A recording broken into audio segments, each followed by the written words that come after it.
what it was invented in Pennsylvania is the whole idea of being able to reuse this water.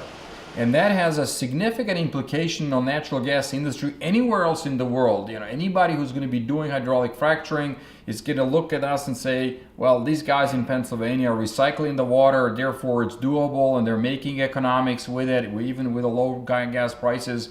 Why don't we do the same thing? Well, we wouldn't be doing it if it wasn't profitable. That's the whole idea of being in business. But we're also environmental stewards and a model for the DEP and EPA. They've all been here. And that's the whole purpose of our treatment facility, is to recycle every bit of water that comes out of the ground and put it back into the ground. And clean it up and put it back.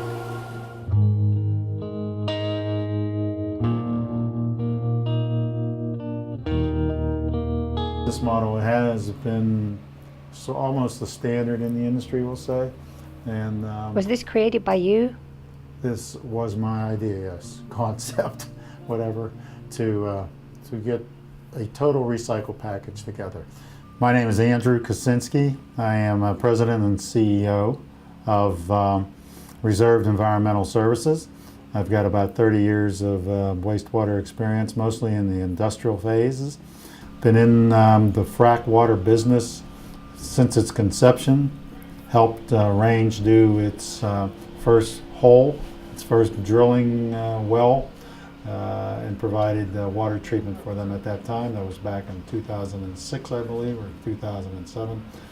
And when did you build this operation here? This took 2 years in the making, or 18 months in the making, just to get it on, get it ready for treating. And we started processing water here in April of 2010.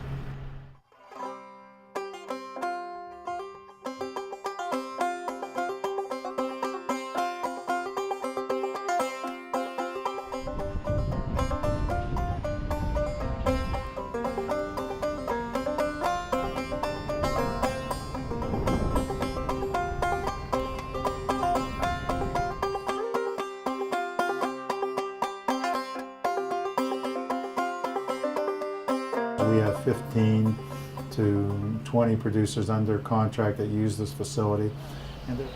Residual waste just sounds pretty non-toxic. It's still the brown stuff that you receive. There's still all kinds of chemicals in it. Yeah, but none of it is really toxic.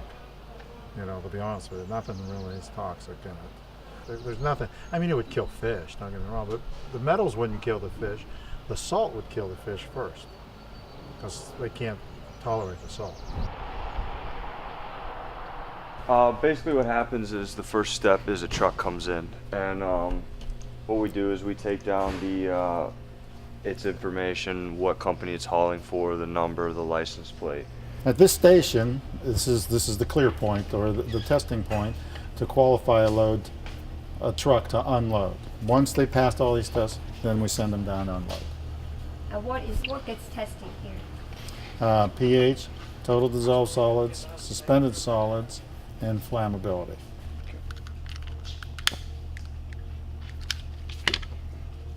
If you open up the truck and you catch a whiff of gas, there's usually drip gas. Sometimes the smell just leaches into the water. But if it's drip gas, this is what happens. It'll light.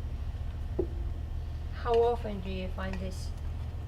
Not very often. What does it Last mean? year was pretty bad. What does it mean, pretty bad? How often?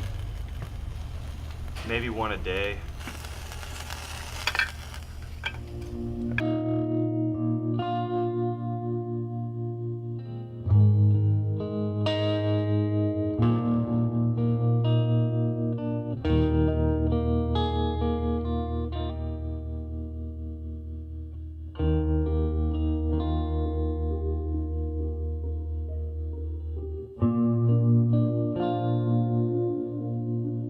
After the trucks are released from the receiving area, they pull around to these unloading boxes. These are nicknamed rock boxes because that's exactly what they do. They take the rock, the sand, and all the heavy particles, the grit, out of the water before it comes into the main treatment process. So the trucks back up to these.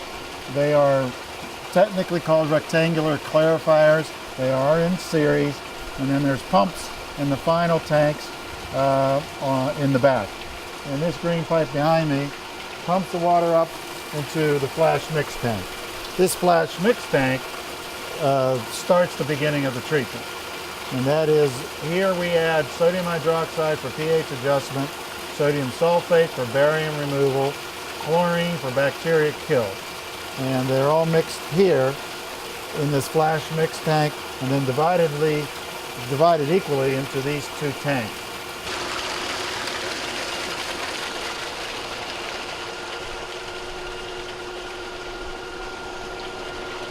And this brownish reddish color is actually a high degree of iron and mud and other suspended solids that comes in from the field, and it begins the process by pumping it inside once it gets into this tank. This water, is that not radioactive? This water is not radioactive. Radioactivity does not come into play until we start taking all the solids out in the sludge. And then there's some measurable radioactivity. There's no measurable radioactivity in here.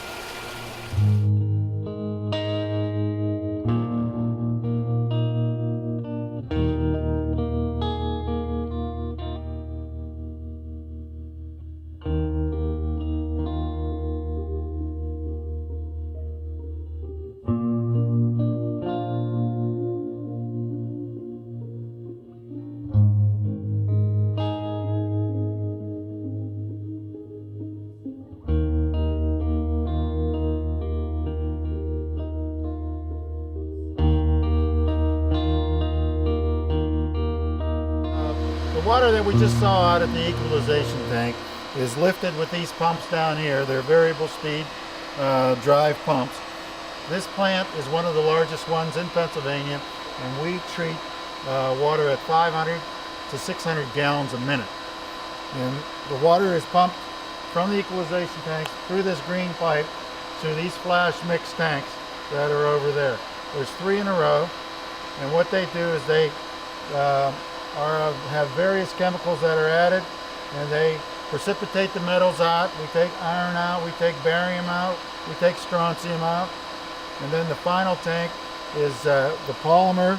This tank down here, it's like a gummy fluid. Polymer is pumped to the last tank and makes all of the particles come together. It's called flocculation, and that is the last process before we go to the outside. What we're coming to here now is the clarifiers, and this is the main process. This is the main separation step for separating the dirty water from the clean water. As you can see in the trough, the water is coming in with all the chemistry in it and all the precipitation metals, and you can see the nice green water being developed in the clarifiers. Green water basically is the water that's going to the field, and it is nothing in it but salt.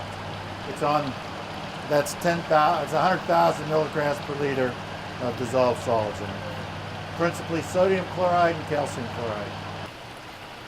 And then this water still goes through further processing through an anthracite coal filter. What we have here is, after it comes out of the clarifiers, where we have a filtration tank. What he's doing is he's skimming off these black modules or goblets, and these goblets, believe it or not, are actually crude oil.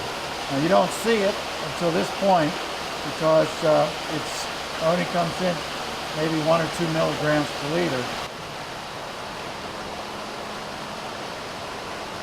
Well, this plant is the largest one in Pennsylvania. We average 400,000 gallons a day, give or take, and the amount of trucks needed to do that is on the order of 50 to 60, sometimes up to 100 100 trucks a day.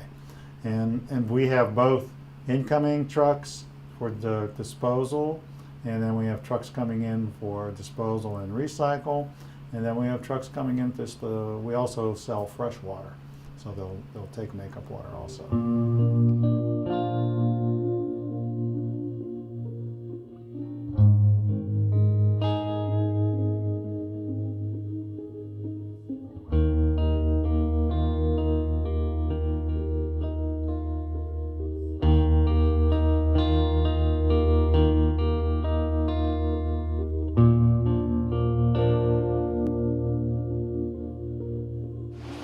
it doesn't.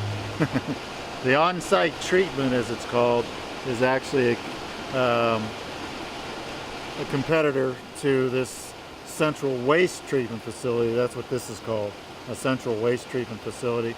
This requires trucking, and many times, again, as I indicated earlier, if we're within a 60-mile radius and they want a truck, we're very competitive and very easy, and we assure good water quality. That's the main thing, water quality. If they started using the acid mine drainage water, could you recycle it here? Well, acid mine drainage is prevalent throughout Pennsylvania. It's well known. And could it be used as a water source to do fracking with? Yes, it can, absolutely. Would it impact the flowback water that we would have to treat here and recycle? I don't think so. It would not be an impossible task to, once the AMD, acid mine drainage, is blended with the frack water, I don't even think you'd be able to tell it was there. It would easily be recycled and sent back to the field. It's the initial treatment of the AMD before use is where there's a monumental task in doing that, removing all the contaminants from the AMD. And that wouldn't happen here? That would not happen here. That would have to happen somewhere else. We would take it after it's fracked. Could it happen here? I could set up a facility to make mine drainage use like that, but mostly you would treat it right at the point source.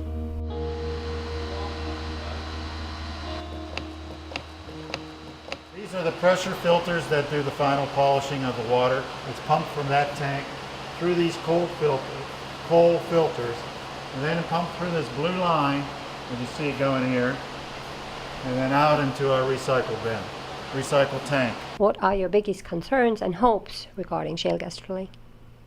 Well, the biggest concern in shale from just an economic standpoint is to develop the market for the gas.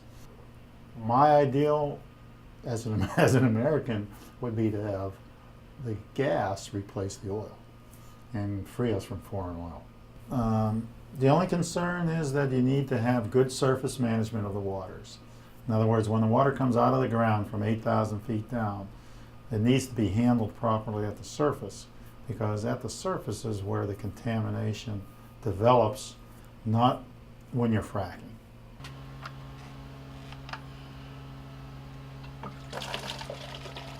This is actually our end product. As you can see, it's very, very clear. The only thing it has in it is the dissolved salts.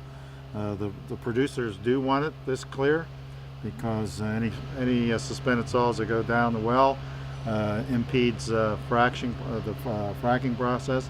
So we produce water with less than 5 milligrams per liter suspended solids.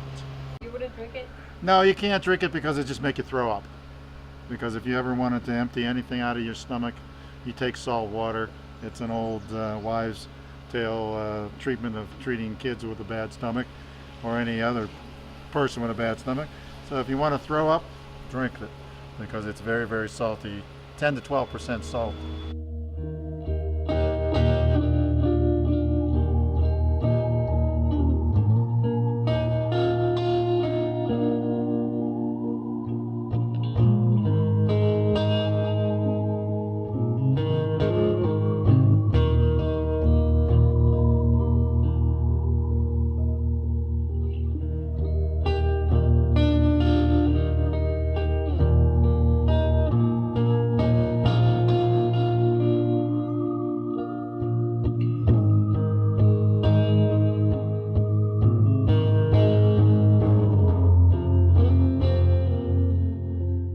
Gasland from United States entered Europe and was shown in Germany too.